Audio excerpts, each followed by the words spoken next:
Hello दोस्तों, मैं आशीष कुमार अपने YouTube channel Bihar GK tricks में आपका स्वागत करता हूं। आज हम लोग बिहार के भूगोल के अंतर्गत बिहार की अनुसूचित जनजातियों के बारे में इस वीडियो में पढ़ेंगे। तो यदि आप लोगों ने अब तक हमारा channel Bihar GK tricks subscribe नहीं किया है तो इसे सब्सक्राइब कर लें, साथ ही बेल आइकन को जरूर दबाएं। तो आइए वीडियो को स्टार्ट करते हैं। अनुसूचित जनजाति की सामाजिक एवं सांस्कृतिक व्यवस्था जंगल पहाड़ क्षेत्रों में स्थापित हुई थी। बाह्य संस्कृतियों से उनका संपर्क नहीं हुआ था। जीवन शैली उनकी सामूहिक थी और नृत्य गीत के हर्षाती रेख में वे जीवन व्यतीत करते थे। कंपनी सरकार के समय से उनका संपर्क अन्य संस्कृतियों के साथ होना शुरू हुआ। तभी से इनकी सामूहिक जीवन व्यवस्था क्रमशः प्रभावित होने लगी थी और आर्थिक व्यवस्था में परिवर्तन आने शुरू हो गए। अंग्रेज जमींदारों, ठेकेदारों आदि ने इनका उपयोग मजदूर के रूप में करना शुरू किया था। कालांतर में ऐसा ही अन्य लोग भी करने लगे थे। इनकी सामाजिक आर्थिक व्यवस्था छिन्न भिन्न हो जाने की वजह से ही अपनी आजीविका के लिए श्रम कार्य को आधार बनाया था। थारू जनजाति को छोड़कर बिहार में निवास करने वाले प्रायः सभी जनजातियां झारखंड से आकर यहाँ बसे थे। अब आइए आगे पढ़ते हैं। बिहार में 33 प्रकार के अनुसूचित जनजातियां निवास करती हैं। उन जनजातियों के नाम हैं असुर, अगरिया, बैगा, बनजारा, बथुड़ी, बेदिया, बिझिया, बिरहोर, बिरजिया, चेरो, चिक, बड़ाई, गोंड, गौरेत, हो, करमाली, कंवर, खड़िया, खरवार, खोंड, किसान, कोल, कोरा, कोरवा, कोहरा, महली, माल पहाड़ियाँ, मुंडा, उराव पहाड़ियाँ, संथाल, शौरिया पहाड़ियाँ, सावर और थारू। अब आइए चलते हैं जनजातीय सामाजिक व्यवस्था के बारे में पढ़ते हैं। जनजातीय समाज कोई गोत्र अथवा खूंट में बांटा संगठन है जिसमें जानवर, पक्षी, वृक्ष या पदार्थों पर उनका गोत्र का नाम रहता है। वह उस गोत्र धारक के लिए आदर की वस्तु समझी जाती है। अपने गोत्र या खूंट में विवाह करना वर्जित है। नेक्स्ट पॉइंट है जनजातीय परिवार पितृसत्तात्मक है। संतान को पिता का गोत्र मिलता है। विवाह के उपरांत लड़की अपने पति का गोत्र धारण करती है। नेक्स्ट पॉइंट सामाजिक व्यवहार में पंचायत प्रणाली का विशेष महत्व है।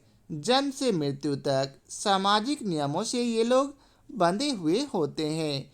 इनकी महिलाओं का समाज में सम्मानित स्थान है। सम्मान की वजह से इनके समाज में वधू शुल्क की प्रथा है।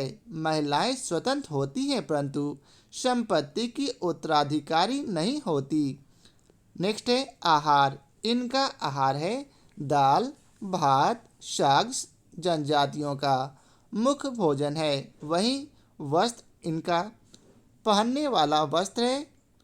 पहनावा आम ग्रामीणों की तरह ही साधारण होता है। इनका धर्म है जनजातीय समाज मूल धर्म अर्थात सरना तथा ईसाई धर्म में बटे हुए हैं। इन्हें मूलतः बोगा मताब लंबी कहा जा सकता है। मान्यता के अनुसार सिंह बोगा है जो जीव एवं निर्जीव सभी वस्तुओं का सृजन करता तथा रक्षक है।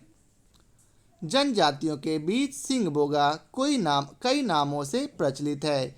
इनके समाज में अनेक देवी देवताओं, भूत प्रेतों की प्रधानता है। अब है इनके पर्व और त्यौहार। विभिन्न पर्वों में कुछ तो धार्मिक महत्व के हैं तो कुछ इनके आर्थिक अध्यवसाय से तथा पूर्वजों की स्मरण से संबंधित है। पूर्व त्यौहार विभिन्न ऋतुओं में किसी न किसी उपलक्ष्य में होते हैं। प्रायः इनके पर्व त्योहारों का संबंध प्रकृति से है। सरहुल, कर्मा, नवाखानी, खूंट पूजा आदि है। जनजातियों के अलग अलग पर्व त्योहार होते हैं। हिंदुओं के संपर्क में रहने के कारण ये हिंदू देवी देवताओं की भी पूजा करने लगे हैं। अब है इनकी भाषा।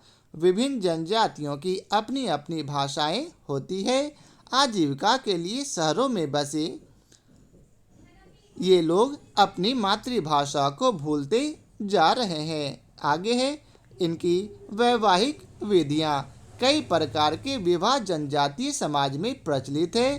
पहले इनके यहाँ लड़की को वधू मूल्य दिए जाते थे, परंतु अब मुद्रा का भी प्रचलन हो गया है। विवाह में कई प्रकार की विधियां प्रचलित है तथा अधिकांश विवाह के अंत में सिंदूर दान का रिवाज है। नेक्स्ट है इनका दंड विधान।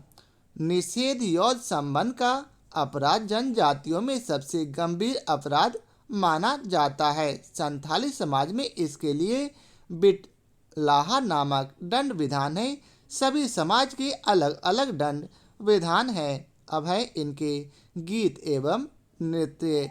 इनके लोकगीत एवं नृत्य का संबंध जीवन के हर अवसर से है। नृत्य गीत में प्रयुक्त उपकरणों में मांदर, नगाड़ा, ढाक, टुहिला, शिंगा, बांसुरी आदि है। इनके यहाँ सभी नृत्य गीत सामूहिक होते हैं। एकल नृत्य गीत इनके यहाँ नहीं होते। नेक्स्ट है इनकी सांस्कृतिक परिवर्तन। बिहारी संस्कृति समाज में लंबे प्रवास से इनमें काफ़ी परिवर्तन आ चुका है। कई तो पूर्णतः बिहारी हो गई है। वे उनकी आचरणों, रीति रिवाजों, पहनावे, पसंद नापसंद आदि को भी अपनाना शुरू कर दिया है। अब आगे है बिहार में कुल जनजाति।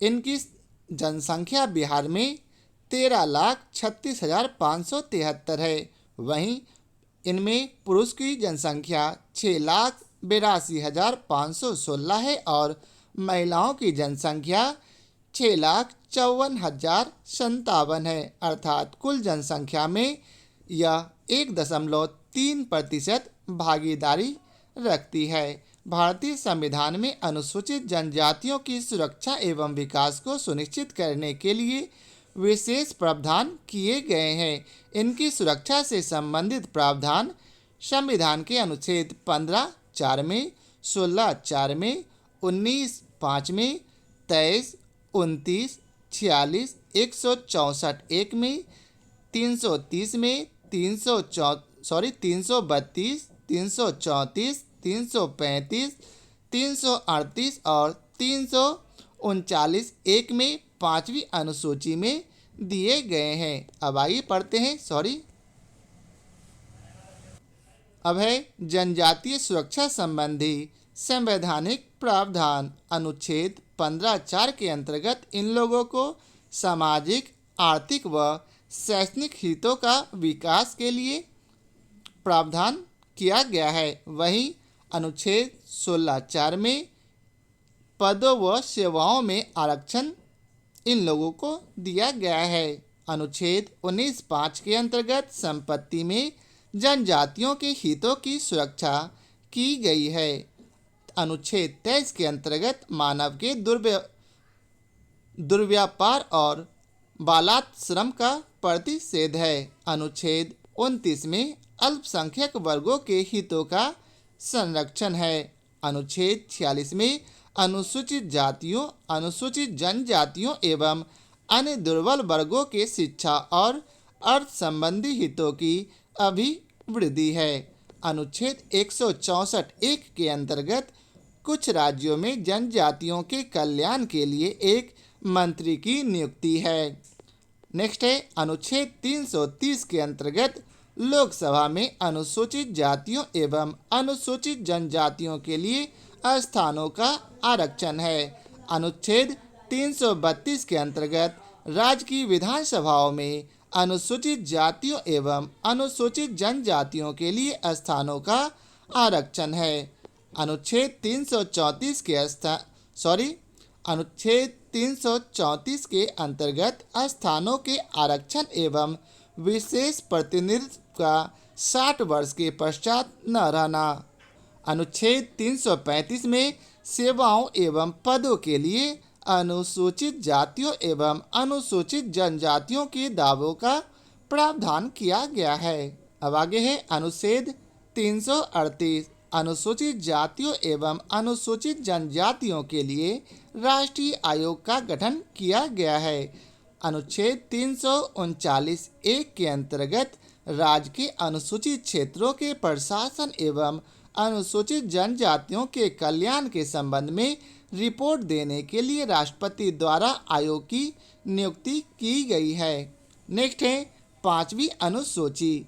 इस अनुसूची के अंतर्गत क्षेत्रों एवं अनुसूचित जनजातियों के प्रशासन एवं नियंत्रण के बारे में उपबंध दिया गया है। अब आइए दूसरा पढ़ते हैं जनजातीय सुरक्षा संबंधी संवैधानिक प्रावधान।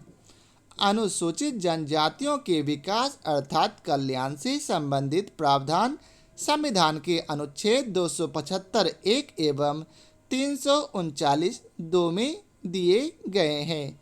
अनुच्छेद 275 एक के अंतर्गत कुछ राज्यों को संघ से अनुदान दिए जाते हैं, वहीं अनुच्छेद 339 दो के अंतर्गत केंद्रीय कार्यपालिका द्वारा राज्यों को अनुसूचित जनजाति विकास के लिए उपर्युक्त कार्यक्रमों को लागू करने का निर्देश दिया गया है। अब आगे है जनजातियों की सुरक्षा एवं विकास अर्थात कल्याण संबंधी कार्य।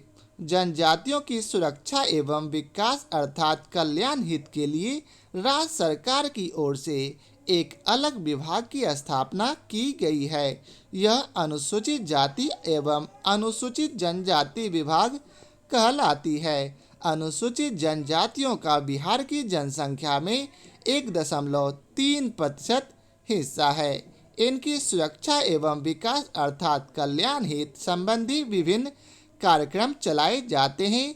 जनजातीय छात्रों के लिए मेधावृत्ति योजना, छात्रवृत्तियां, वजीफे, प्रतिस्पर्धी परीक्षाओं में सफलता हेतु सहयोग, आवासीय विद्यालय, छात्रावास आदि सुविधाएं प्रदान किए गए हैं। वहीं 243 में बिहार विधान सभाई सीट में से 2 सीट मनिहारी तथा कटोरिया विधानसभा निर्वाचन क्षेत्र अनुसूचित जनजातियों के लिए आरक्षित हैं। आगे है बिहार में सार्वजनिक वितरण प्रणाली की दुकानों की संख्या 42,451 है। यह आंकड़ा सितंबर 2014 तक है। इनमें 323 दुकान अर्थात 0.8% अनुसूचित जनजातियों को आवंटित किए गए हैं। नेक्स्ट पॉइंट है राज्य तथा केंद्रीय सरकार द्वारा प्रायोजित जितने भी कल्याणकारी योजनाएं चलाए जा रहे हैं उन सभी में अनुसूचित जनजातियों को भी शामिल किया गया है।